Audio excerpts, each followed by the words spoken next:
If you visited a family and you are thirsty, you ask them to give you water, and they brought the water for you, you find that out the outer part of the cup is very clean. But when you want to drink the water, you see that the inner part of the cup is dirty. Believe me, you wouldn't want to drink from that water. You will reject it and say no. Or vice versa, if they bring you the water and you find out that the outward part of the cup is dirty, even if the inner part is clean, you wouldn't drink that water.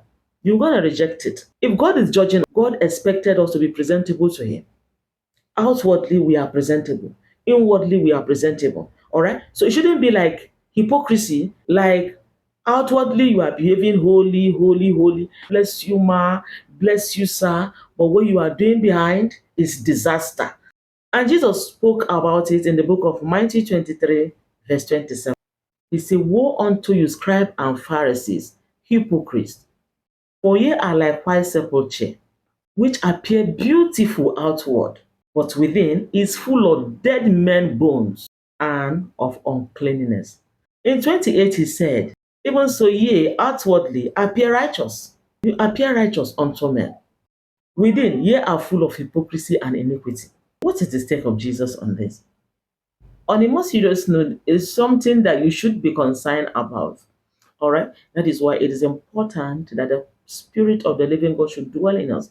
It's the only way that could make us to meet up with the standard of God. 2 Timothy 20:21. Look at what the Bible said.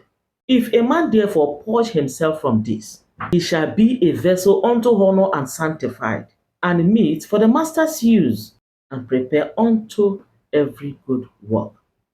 So it's not really about how we appear physically, but it's also about how we appear inwardly. Not only preaching the word of God, but also loving God to please Him, loving God to obey His word. God has laid down principles for us to follow. And trust me, you must love God to obey Him in order for things to be well with you. All right? So take away hypocrisy. That is what God is talking about. Take away hypocrisy. It's not as if maybe physically, when they see you, you are well dressed as a born again. Like the kind of way you dress, you don't even want your hair to show. You don't want your hair to show, and you don't want to put on anything on your body. You cover up everywhere. But inside of you is full of hate, jealousy, of enmity, is bitterness. That is what God is talking about.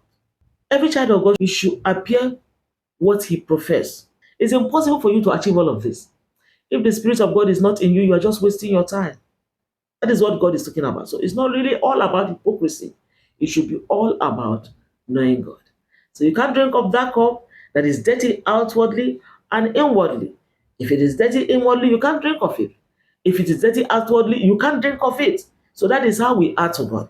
You must be fit inwardly and outwardly. That is what God expects of us. God cannot stand you. Even if you are pretending outwardly and inside you are roughing, God cannot stand you. It's not really about how much you've known God, but it is also about how much you've obeyed God. God bless you.